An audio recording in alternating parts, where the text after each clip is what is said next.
ஆகமத்தின் புஸ்தகம் 1ஆம் அதிகாரம் 27வது வசனம். தேவன் தம்முடைய சாயலாக மனுஷனை சிருஷ்டித்தார், அவனை தேவ சாயலாக சிருஷ்டித்தார், ஆணும் பெண்ணுமாக அவர் சிருஷ்டித்தார். நல்ல கவனிங்க, எப்படி சிருஷ்டித்தார்? ஆணும் பெண்ணுமாக சிருஷ்டித்தார். காட் கிரியேஷனுடைய மிக முக்கியமான ஒரு அடிப்படை பேஸ் என்னன்னு கேட்டா, ஒரு மனுஷனுக்கு ஏற்ற துணை பெண் தான், ஒரு பெண்ணுக்கு ஏற்ற துணை ஆண் தான். இந்த கர்த்தருடைய இந்த பிளான், இந்த ஃபார்முலா ஒரு நாளும் மாறக்கூடாது. பேசிக்காக நான் பேசுகிறேன். எதுக்காக இதை உங்களுக்கு சொல்ல வரேன் அப்படின்னா, இந்த கடைசி காலத்தில் சபைகளுக்குள், உலகளாவிய சபைகளுக்குள், தமிழ்நாட்டுக்குள்ளேயும் இருக்கு, உலகளாவிய சபைகளுக்குள் கர்த்தர் அருவருக்கிற ஆணும் ஆணும் பெண்ணும் பெண்ணும் என்கிற கலாச்சாரம் நுழைஞ்சிடுச்சு. நிறைய பேர் என்ன கேட்குறாங்க, ஆணை ஆண் நேசிக்கிறது என்ன தப்பு இருக்குது, பெண்ணை பெண் நேசிக்கிறதுல என்ன தப்பு? நேசம் வேறு, நேசம் வேறு. நேசத்தை தாண்டி இவங்க தான் என் வாழ்க்கை துணை, நான் இவங்களோட தான் லைஃப் லாங் வாழ போகிறேன் அப்படின்னு சொல்லி, இன்னும் கொஞ்சம் வெளிப்படையாக சொன்னால் ஹோமோசெக்சுவாலிட்டியும் லெஸ்பியனை பற்றி நான் சொல்கிறேன். இது முழுக்க முழுக்க வேதத்துக்கு அருவருப்பானது. இன்னைக்கு சபைகளிலே இது காணப்பட தொடங்கிருச்சு. சபை இதை எதிர்க்க வேண்டிய இடம், அல்லது சபை இதை ரிமூவ் பண்ண வேண்டிய இடத்துல இருக்குது. சில கிறிஸ்டியன் ஆர்கனைசேஷன்ஸே இதை சரி என்று சொல்லுகிறார்கள். சில கிறிஸ்டியன் ஆர்கனைசேஷன்ஸ் இதுல என்ன தப்புன்னு கேட்கிறாங்க. ஒன்று, இவங்களுக்கு வசனம் தெரியல, இல்ல எனக்கு வசனம் தெரியும் சொன்னா இவங்க தெரிஞ்சு உங்களை மோசம் போக்குறாங்க. இவர்கள் எல்லாம் சாத்தானுடைய தூதர்கள். நல்லா தெரிஞ்சுக்கொள்ளுங்க. வேதம் ஆரம்பத்திலிருந்து தெளிவாய் சொல்லுகிறது, கர்த்தர் ஆணும் பெண்ணுமாக தான் சிருஷ்டித்தார், அதுதான் ஏற்ற துணை. உன் வாழ்க்கைக்கு கர்த்தர் நிர்ணயிக்கிறது ஒரு ஆணுக்கு பெண்ணைத்தான், ஒரு பெண்ணுக்கு ஆண் தான் வாழ்க்கை துணை. ஒரு ஆணுக்கு ஒரு ஆண் வர முடியாது, ஒரு பெண்ணுக்கு ஒரு பெண் வர முடியாது. இது முழுக்க முழுக்க சாத்தானுடைய தந்திரம். நீங்கள் வாசியுங்கள், உபாகமத்தின் புஸ்தகம் 23ஆம் அதிகாரம் 17வது வசனத்தை வாசி. 23:17 வாசி. இஸ்ரவேலின் குமாரத்திகளில் ஒருத்தியும் வேசியா இருக்கக்கூடாது. ஏன் இவ்வளவு அர்ஜென்ட்டா வாசிக்கிறீங்க? யார் அது வாசிக்கிறாங்க? எங்க இருக்காரு? கையை தூக்குங்க. ஏன் என்ன வேச?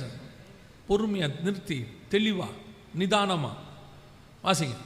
இஸ்ரவேலின் குமாரத்திகளில் ஒருத்தியும் வேசியா இருக்கக்கூடாது. இஸ்ரவேலின் குமாரரில் ஒருவனும் ஆண் புணர்ச்சிக்காரனா இருக்கக்கூடாது. No homosexuality. ஒருவேளை இதெல்லாம் சபையில பேசலாமான்னு கேட்காதீங்க. This is the right time. இதை பத்தி பேச வேண்டிய காலகட்டத்தில் சபை இருக்கிறது. 30 வருஷத்துக்கு முன்னாடி தேவையில்லை. ஏன்னா அப்படிப்பட்ட காரியங்கள் சபைக்கு வெளியரங்கமாய் தடுத்து நிறுத்தப்பட்டிருந்தது. இன்னைக்கு சபையை, மந்தையை தப்ப விடாத நாய்கள் வருகிற காலம், ஊழியக்காரனே பிரசங்கிக்கிற காலம். வெளிநாடுகள்லாம் சபைகளுக்குள்ள வந்துடுச்சு. இப்போ இந்தியாவிலையும் நுழைஞ்சிருக்கு. சில இடங்கள்ல இதை பத்தி தப்பு இல்லைன்னு பேசுற ஆட்கள் உள்ள நுழைஞ்சிருக்கிறாங்க. வாலிப பிள்ளைகளுக்கு சொல்றேன், வாலிப பசங்களுக்கு சொல்றேன், ஒரு நாளும் கர்த்தர் இதை அருவருக்கிறார். எல்லா நாளும் அருவருக்கப்படுகிறது. ஒருத்தர் உபாகமத்தின் புஸ்தகத்தை வாசிச்ச உடனே அவர் சொல்றாரு, ஒருத்தர் எங்கிட்டே சொன்னாரு, ஒருவேளை அது பழைய ஏற்பாட்டு பிரமாணமா இருக்குமோ, புதிய ஏற்பாட்டில் கர்த்தர் கிருபையா இருக்கலாமோ? வாசிங்க. 1 கொரிந்தியர் 6ஆம் அதிகாரம், மன்னிக்கணும், 1 தீமோத்தேயு 1ஆம் அதிகாரம் 10வது வசனம் வாசிங்க. 1 தீமோத்தேயு 1:10. அவர்கள் கர்த்தருடைய வேசிக்கல்லரும் ஆண் புணர்ச்சிக்காரரும் மனுஷரை திருக்கிற ஓடியா அவர் தான் வாசிக்கிறார்ல, நீ தான் லேட்டா எடுத்துள்ள. அப்புறம் என்ன? திருப்பி வாசிங்க தம்பி. வேசிக்கல்லரும் ஆண் புணர்ச்சிக்காரருக்கும் மனுஷரை திடுகிறவர்களுக்கும் பொய்யருக்கும் பொய்யான இடுகிறவர்களுக்கும்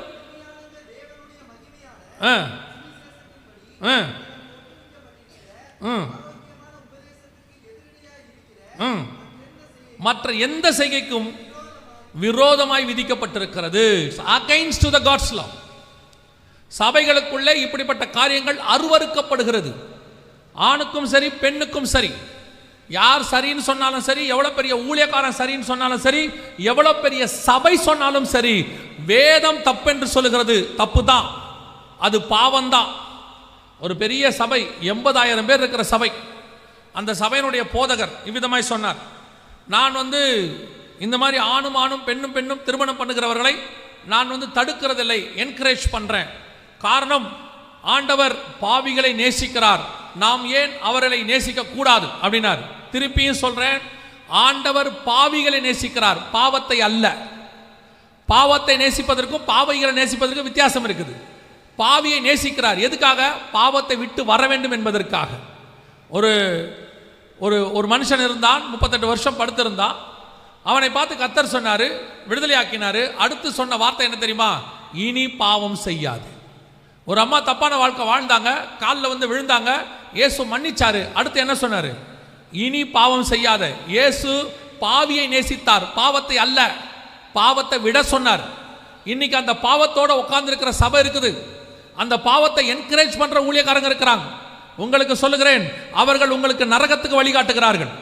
ஒரு நாளும் ஒரு ஆணுக்கு ஆண் துணையாய் மாற முடியாது, ஒரு பெண்ணுக்கு பெண் துணையாய் மாற முடியாது.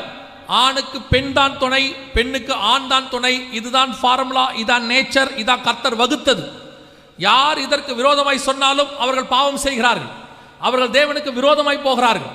தயவு செய்து இப்படிப்பட்ட பாவத்தில் இருப்பீர்களானால், நல்லா கவனிங்க, இப்படிப்பட்ட பாவத்தில் இருப்பீர்களானால் உடனடியாக அந்த பாவத்தை விட்டு வெளியே வா. கர்த்தர் அருவருக்கிறார், கர்த்தருக்கு அது பிடிக்காது. சில நேரங்களிலே அது நடக்க வாய்ப்பு இருக்கிறது. வாலிப பிராயத்தில் இப்படிப்பட்ட காரியங்களை கடந்து வருவதற்கு வாய்ப்பு இருக்கிறது. ஒருவேளை வெளிநாட்டில் அது வெளிப்படையாக இருக்கும், நம்ம நாட்டில் அது கொஞ்சம் மறைமுகமாக இருக்கும். அப்படிலாம் இருந்தால் தயவு செய்து விட்டு வெளியே வா. ஒருவேளை என்னால் விட முடியல, சில நேரத்தில் இதுக்கு அது என்னுடைய மாம்சத்தை தாண்டி போகுது, சிலருக்கு இருக்கு, நான் விட்டுவிட வேண்டும் என்று நினைக்கிறேன், விட்டுவிட வேண்டும் என்று நினைக்கிறேன், ஆனால் அதிலிருந்து என்னால் என்ன செய்ய முடியல, விடுபட முடியல. செஞ்ச பிறகு ஒரு குற்ற உணர்வு வருது. ஐயோ நான் செஞ்சிட்டேனே, நான் செய்யக்கூடாதுன்னு நினைச்சேனே அப்படின்னு. இனிமேட்டு செய்ய மாட்டேன்னு ஒரு சூழ்நிலையில் தீர்மானம் கூட எடுக்கிறீங்க. ஆனால் ஒரு நேரம் வரும்போது அந்த பாவம் அல்லது மாம்சம் உங்களை மேற்கொள்ளுகிறது. அது ஆண் புணர்ச்சியாக இருக்கலாம், பெண் புணர்ச்சியாக இருக்கலாம், அல்லது சுய புணர்ச்சியாக இருக்கலாம். அந்த வசனத்தை வாசி நீங்கள் நோட் பண்ணி வச்சுக்கோங்க, உங்களுக்கு யூஸ் பண்ணுறதாக நான் சொல்கிறேன். ஏன்னா சிலருக்கு மெடிக்கலி இன்னைக்கு யூடியூப்லலாம் சில காரியங்களை தப்பு இல்லைன்னு போதிக்கிறாங்க. தப்பு இல்லை, இதெல்லாம் தப்பு கிடையாதுப்பா அப்படின்றாங்க. வாசிங்க 1 கொரிந்தியர் 6ஆம் அதிகாரம் 9வது வசனத்தை வாசிங்க. 1 கொரிந்தியர் 6:9. சகோதரர், அநியாயக்காரர் தேவனுடைய ராஜ்யத்தை சுதந்திரிப்பது இல்லை என்று அறியீர்களா? வஞ்சிக்கப்படாதிருங்கள். வேசி மார்க்கத்தாரும் விக்கிரக ஆராதனைக்காரரும் விபச்சாரக்காரரும், நல்ல கவனிங்க, என்ன இருக்குது? சுய புணர்ச்சிக்காரரும், வாசிங்க, ஆண் புணர்ச்சிக்காரரும், திருடரும், பொருளாசைக்காரரும், வெறியரும், உதாசீனரும், கொள்ளைக்காரரும் தேவனுடைய ராஜ்யத்தை சுதந்திரிப்பதில்லை. ஆண் புணர்ச்சி தப்புன்னு தெரியும் சிலருக்கு, பெண் புணர்ச்சி தப்புன்னு தெரியும், விபச்சாரம் தப்புன்னு தெரியும், வேசிக்கல்லும் தப்புன்னு தெரியும், திருட்டு தப்புன்னு தெரியும். ஆனால் சுய புணர்ச்சி தப்புன்னு நிறைய பேருக்கு தெரியாது.